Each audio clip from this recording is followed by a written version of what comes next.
Muito bem, nós vimos na quarta-feira passada, aproveito para lembrar então aqui, apenas para contextualizarmos, nós vimos na quarta-feira passada que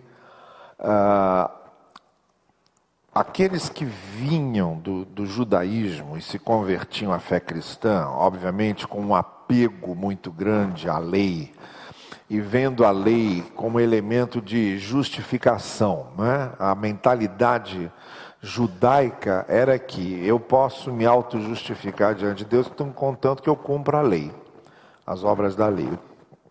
Só que Paulo está tentando mostrar a eles que é impossível cumprir a lei perfeitamente de maneira que nos auto-justifiquemos diante de Deus. Então, por isso, ele falou da justificação pela fé, que nós não podemos nos auto-justificar. Então, o que ele antecipa aí é um contra-argumento desse pessoal que, se sentindo ferido pelo fato de Paulo estar tirando a lei como justificador e dizendo, não, nós não podemos depender da lei, porque a lei não pode nos justificar diante de Deus, nós não vamos conseguir cumpri-la.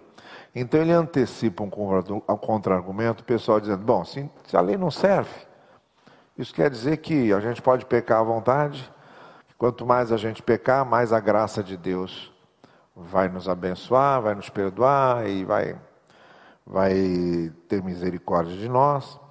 E aí é que Paulo então começa esse capítulo 6 em que nós estamos agora, e começa na sua primeira parte justamente explicando que não é assim, que uma vez que nós somos alcançados pela graça, a nossa vida muda e não somos mais dominados pelo pecado, não temos mais o prazer do pecado.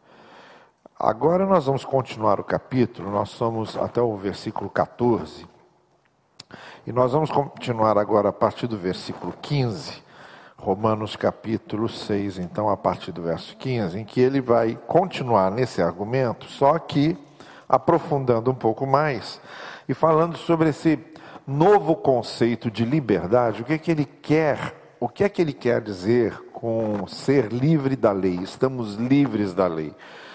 Fomos libertos da lei. O conceito que Paulo está colocando aqui, ele está tomando cuidado com isso, para evitar uma impressão de antinomia. Tá? O que é antinomia? A palavra nomos no grego é lei. Então, antinomia é uma postura contra a lei.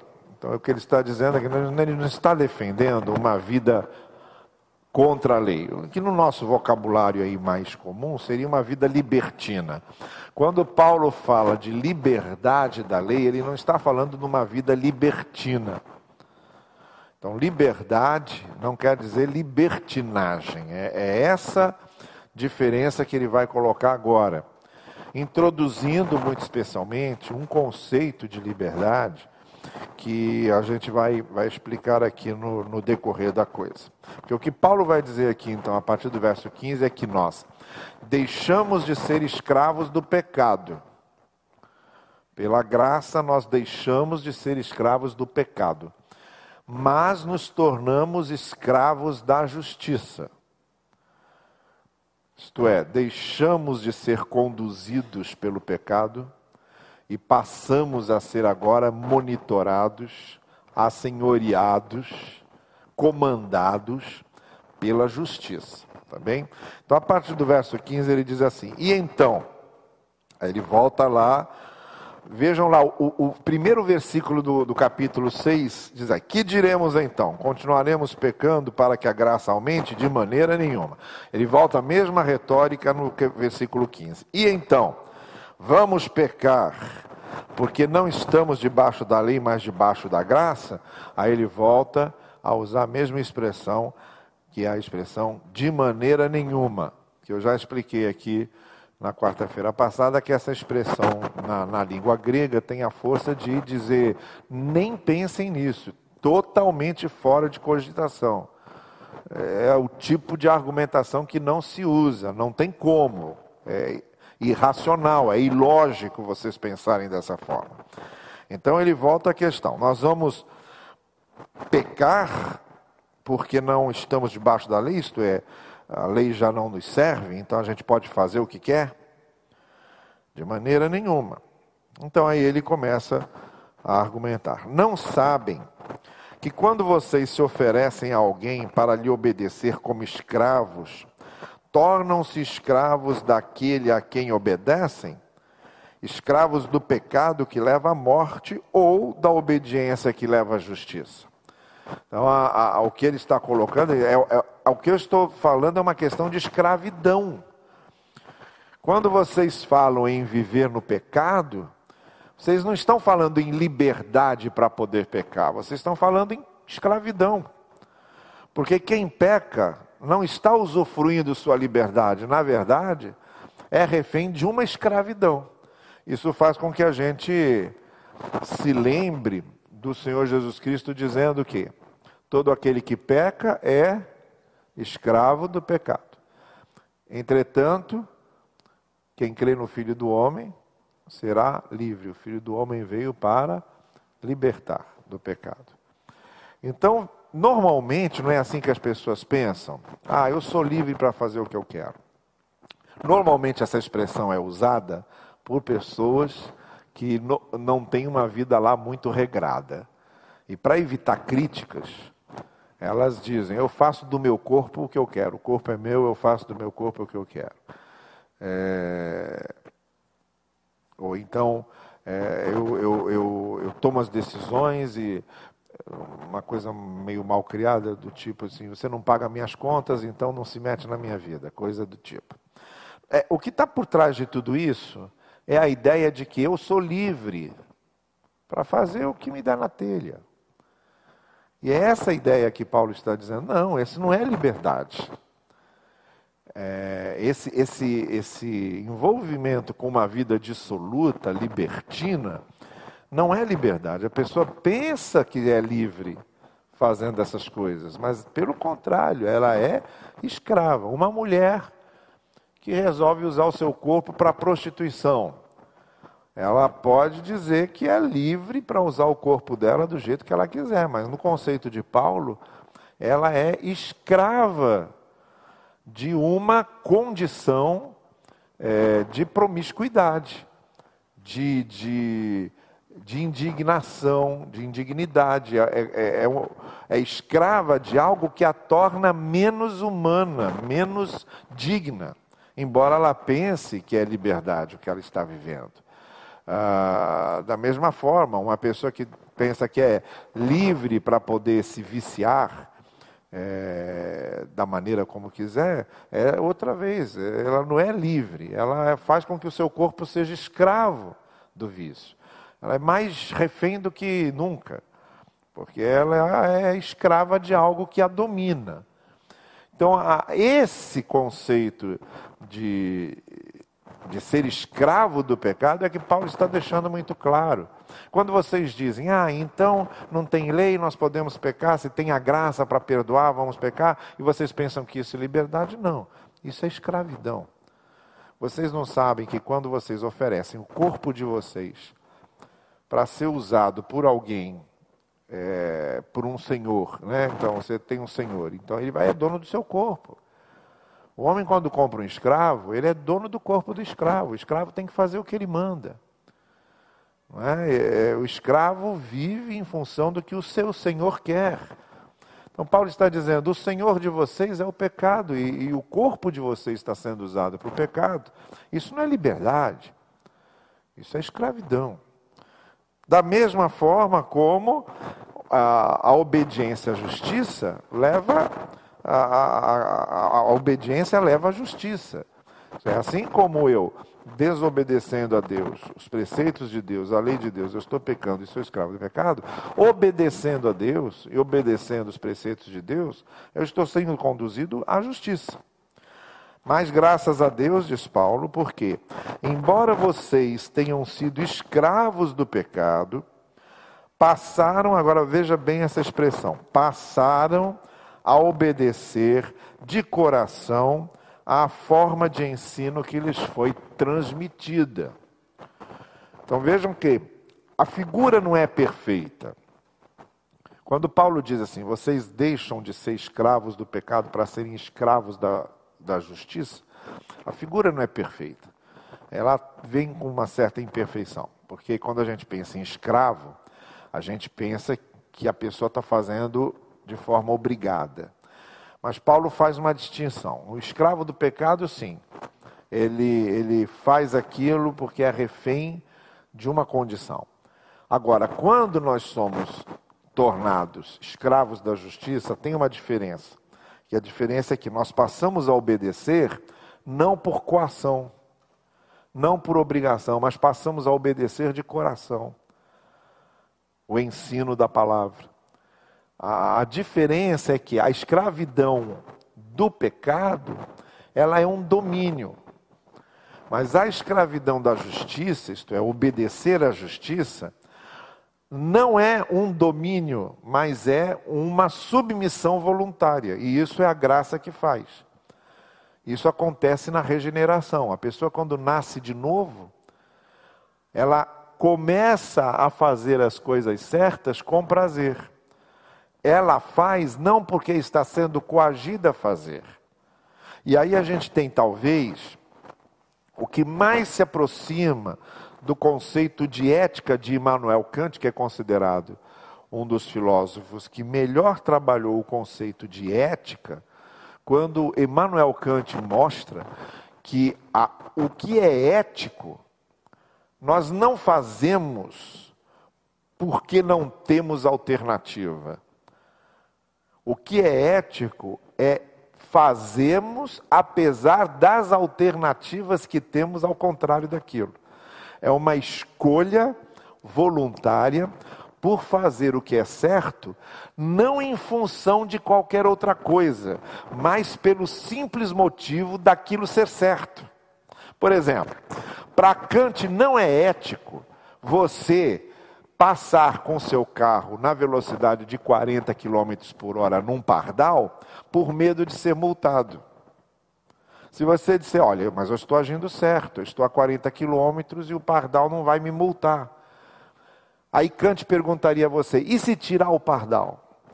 Você continua passando ali a 40 quilômetros? Será que se não tiver a multa? Você continua obedecendo a regra mesmo sem multa? Aí Kant vai dizer, quem obedece só para não pagar a multa não está sendo ético. Porque você obedecer só por interesse de não perder, não é ética. A ética é quando você obedece, mesmo quando não ganha nada. A ética é quando você obedece, mesmo quando não tem multa. A ética é quando você obedece, mesmo quando não tem punição. Está percebendo a diferença? Então, quando Kant diz, o autenticamente ético é aquilo que eu faço pelo simples motivo de ser o certo. É certo fazer assim? Então eu vou fazer. Não precisa me recompensar, nem precisa me punir. Eu faço porque é ético fazer isso. O que Paulo está dizendo aqui é exatamente isso. Essa questão de você deixar de ser escravo do pecado e passa a ser escravo da justiça, não é que você vai ser escravo da justiça em que vai fazer o certo só porque é obrigado. Mas ele diz, é diferente, você se submete à obediência da justiça de coração, acreditando naquilo, acreditando que aquilo é o melhor, por isso que você se submete. Acreditando que é certo fazer o certo. E não porque isso lhe é imposto, ou lhe é cobrado de alguma forma com algum tipo de ameaça, ou em que você tem um tipo de recompensa. Nós não somos aquelas focas daqueles aquários lá, que a cada coisa que elas fazem, elas ganham uma sardinha, elas não estão fazendo de coração. Não é? Elas estão fazendo o que elas querem a sardinha, a orca, o golfinho, os animais amestrados, eles fazem para ganhar recompensa. Eles nem sabem o que estão fazendo. O que está na cabeça deles é o que vem depois daquilo. É o que vem depois, é aquilo que está na cabeça deles. Então o que Paulo vai dizer é, nós não somos assim, não reagimos assim.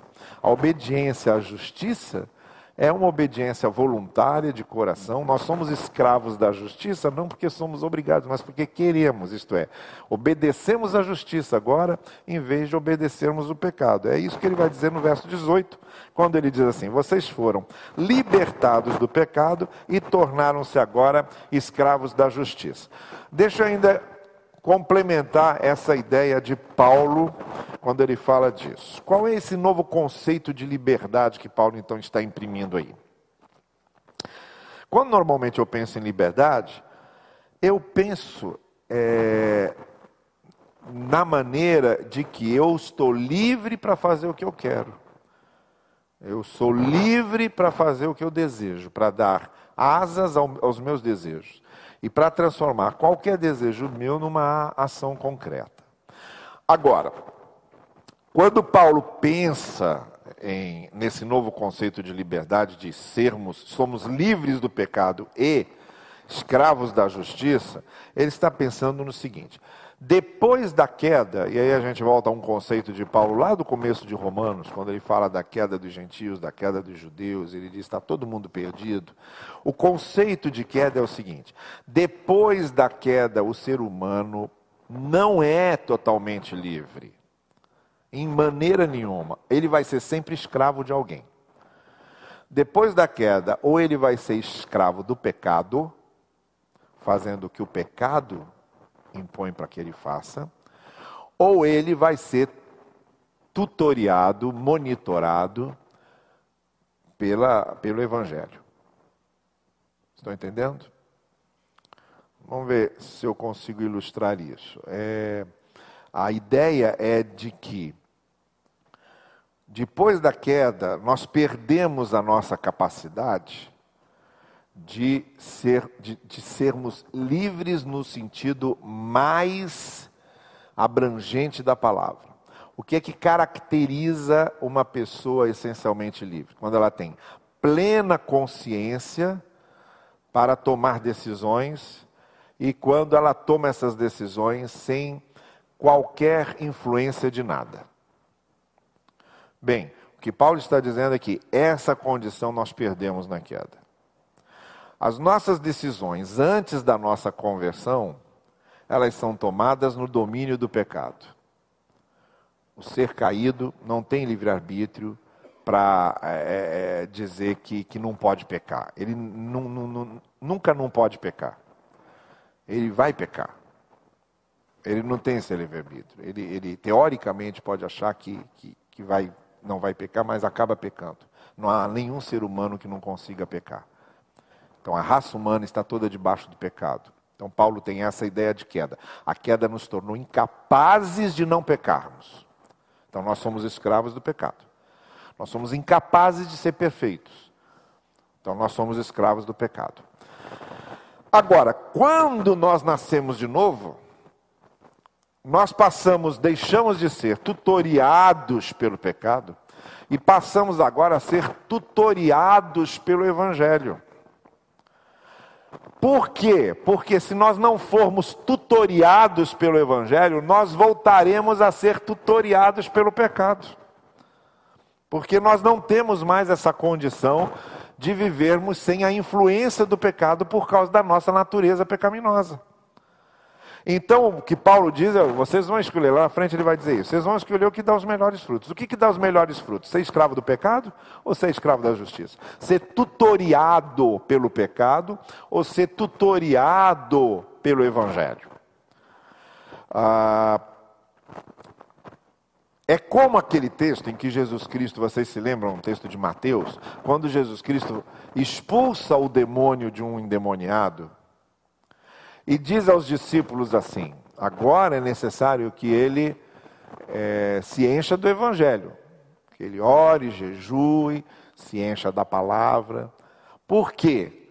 Se nós despejamos um invasor e deixamos a casa vazia, Jesus Cristo diz que vão voltar depois 7 piores do que ele. Não é? 7 piores do que ele. Por que quando você tem uma casa de praia, você cerca a casa, tranca, etc., e de vez em quando vai lá? Né? Ou deixa uma luz acesa? Porque se você ficar muito tempo sem voltar lá, pode ser que a casa seja roubada, invadida. Ou se você tem uma propriedade aí e tal, pode ser que ela seja invadida. De vez em quando tem uma propriedade sendo invadida aí, o pessoal está lá. Propriedade ociosa, vai lá e invade. Reforma agrária. Vai lá e invade. É a mesma coisa. O Senhor Jesus Cristo diz que uma vida esvaziada do domínio do pecado, se ela não é preenchida pelo Evangelho, ela voltará a um estado, às vezes, pior ainda do que aquele em que ela estava. Então é isso que Paulo está dizendo. Depois da queda, nós temos em nós uma natureza pecaminosa que não nos larga. Vejam, até com o novo nascimento e com a regeneração, Paulo diz em Gálatas que se cria uma batalha. O que era domínio só da carne, deixa de ser domínio só da carne e passa a ser uma luta entre carne e espírito. Ninguém nesse mundo, depois que nasce de novo, depois da regeneração, vira uma pessoa perfeita. O máximo que acontece é que ele começa a viver numa batalha. Agora ele tem condições de rejeitar o pecado, de vencer a tentação, de superar, mas é uma batalha sempre. É o que Paulo fala em Gálatas, são as obras da carne de um lado, e do outro lado o quê? O fruto do Espírito. E qual é que vai estar mais forte? É aquele que eu alimento mais. Então Paulo diz, veja lá, abra lá olha como ele descreve isso. Eu estou falando de Gálatas, capítulo 5. Olha como ele descreve isso. Gálatas, capítulo 5, a partir do verso 16.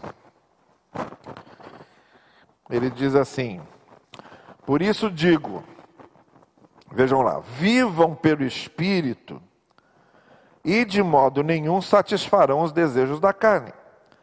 Pois a carne deseja o que é contrário ao Espírito e o Espírito que é contrário à carne. Está aí a batalha. Eles estão em conflito, um com o outro. Por isso que nós somos tentados. Se não houvesse esse conflito, a gente não era tentado. Mas por que você é tentado? Porque existe essa porta entreaberta, mesmo que você nasceu de novo, existe essa porta entreaberta da carne ali. Tem a natureza pecaminosa que ela continua. Nós ainda somos seres caídos, está lá. E o diabo sabe disso. Por isso que ele se aproveita dessas portas entreabertas da carne para nos tentar. Só que agora nós não somos mais dominados pelo pecado. Agora nós temos o Espírito e o Espírito diz, opa, vai com calma, não é bem assim. E cria o conflito. E aí eles estão em conflito um com o outro, de modo que vocês não fazem o que desejam. Você pode até querer andar na linha direitinho, mas nem sempre você consegue. Por quê? Porque às vezes a carne fala mais alto. O que Jesus Cristo disse aos apóstolos? Orem e vigiem, porque a carne é fraca. Então, Paulo está dizendo a mesma coisa. Mas ele diz no verso 18, mas se vocês são guiados pelo Espírito, não estão, aí ele volta a falar, debaixo da lei, que é exatamente essa questão que ele está tratando em Romanos, sobre o domínio do pecado. Então vejam, a natureza pecaminosa em nós é algo tão forte, que mesmo com a regeneração, a gente não se torna alguém perfeito, só que se estabelece um conflito. Então o que Paulo está dizendo é o seguinte, não tem jeito. Na nossa vida, ou a gente é tutoriado pelo bem, ou nós somos tutoriados pelo mal. Ou a gente é escravo do pecado, ou é escravo da justiça. Ou a gente obedece ao pecado, ou obedece à justiça. Depois da queda, nós não tivemos mais opção. Não há liberdade total quanto a isso. Então o que Paulo está dizendo é que quando nós nos convertemos e nascemos de novo e somos justificados pela fé, que é a expressão que ele usa em Romanos, a gente deixa de ser dominado pelo pecado e começa a ter prazer de coração de fazer as coisas certas. Paulo reconhece que a sua comparação ela tem limites, ela não é perfeita. Tanto que ele diz no verso 19, falo isso em termos humanos, por causa das suas limitações humanas, para vocês compreenderem. Porque a ideia de ser escravo da justiça não é exatamente a melhor ideia, porque escravo nunca é feliz, o escravo sempre é infeliz. Então não é a melhor comparação. Só que, em termos humanos, foi a maneira mais clara que o apóstolo Paulo encontrou de ilustrar isso. Aí ele diz, assim como vocês ofereceram os membros do seu corpo em escravidão à impureza e à maldade que leva à maldade, ofereçam-nos agora em escravidão à justiça que leva à santidade. Quando nós somos dominados pelo pecado, a gente vai caindo de maldade em maldade. Mas quando nós estamos obedientes à justiça, à palavra de Deus, à lei do Senhor agora de forma voluntária, nós vamos caminhando no caminho da santidade, isto é, nós vamos sendo aperfeiçoados, o nosso caráter vai se tornando cada vez mais moldado por Cristo. E voltando a uma figura de Paulo no capítulo passado, a gente se parece cada vez menos com Adão e cada vez mais com Cristo. Esse é o caminho da santificação. Quando vocês eram escravos do pecado, estavam livres da justiça. Que fruto vocês colheram, ele diz. Aí, vamos agora em termos práticos. Vocês estão querendo dizer aí, pela graça então a gente pode pecar à vontade? Vamos em termos práticos. Quando vocês eram escravos do pecado e pecavam, que frutos vocês colhiam disso? Que fruto colheram então das coisas das quais agora vocês se envergonham? O fim delas é a morte. A gente repassando o resultado, a consequência da nossa vida em pecado, nós vamos percebendo que o fruto é amargo. As consequências não são boas.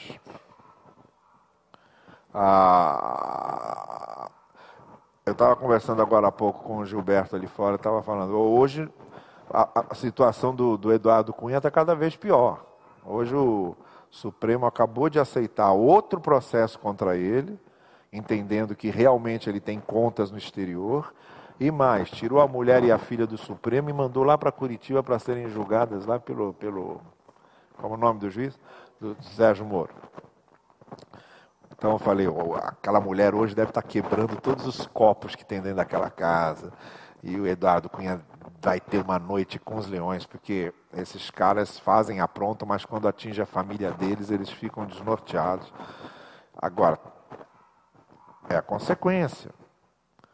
É a consequência. Que fruto colheu disso? Gastou lá naqueles 9 dias que ficaram lá na Europa, ele ganhando 17 mil reais, gastou 119 mil reais. Aqueles 9 dias foi uma festa, ninguém pensa, né?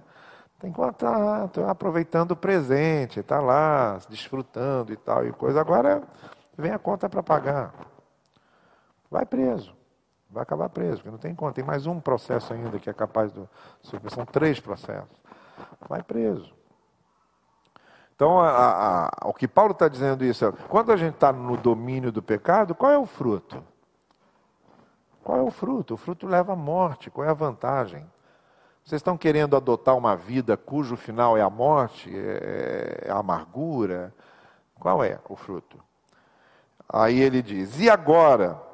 Mas agora que vocês foram libertados do pecado e se tornaram escravos de Deus, o fruto que colhem leva à santidade, o seu fim é a vida eterna. E aí vem aquele versículo que a gente conhece bem, né? Pois o salário do pecado é a morte, mas o dom gratuito de Deus é a vida eterna em Cristo Jesus. Então, como último argumento aí, para dizer que aquilo que eles estavam dizendo, se não tem lei, se é pela graça, vamos pecar à vontade, Paulo está dizendo, não é assim. Quando a graça aparece, vocês se tornam agora submissos, obedientes ao que é certo, à justiça, e são dominados, livres do domínio da lei e do pecado. E aí Paulo então termina partindo para uma análise prática. Vamos ver quais são os resultados. Os resultados do domínio do pecado nunca são bons. Eles são aparentemente bons. E talvez sejam bons por uns momentos. Mas como diz Provérbios, há caminhos que para o homem parecem direito, mas o final deles são os caminhos da morte. E há no caminho da justiça, entretanto, embora às vezes a gente tenha muita dificuldade de lidar com essas coisas, mas o final é sempre a vida eterna. E às vezes a gente está sozinho, lidando com uma série de pressões para manter a integridade, mas no final vale a pena, porque no final é o caminho da vida. Então Paulo está dizendo, em todos os pontos onde nós avaliarmos isso, o que nós temos aqui pela justificação pela fé é uma grande bênção. Vocês não são mais escravos do pecado, então a partir do momento que vocês experimentaram a graça, o andar de vocês tem que ser diferente, tem que ser novo. A conduta de vocês é uma nova conduta. É nesse sentido que Paulo termina aí o capítulo 6, e vamos ainda entrar no capítulo 7, no próximo estudo, para que nós possamos aprofundar um pouco mais isso, quando Paulo vai falar agora do que significa ter morrido para a lei e agora viver para Cristo. E a partir do capítulo 7, ele está preparando o pessoal para falar sobre a vida no Espírito. Não na carne, mas a vida no Espírito, que é o que ele vai tratar a partir do capítulo 8. Então, esses são nossos assuntos aí. A gente agora está praticamente na metade da Epístola de Romanos, e a gente vai começar a entrar agora na parte prática da carta, quando Paulo termina aí a teoria. Tá bem?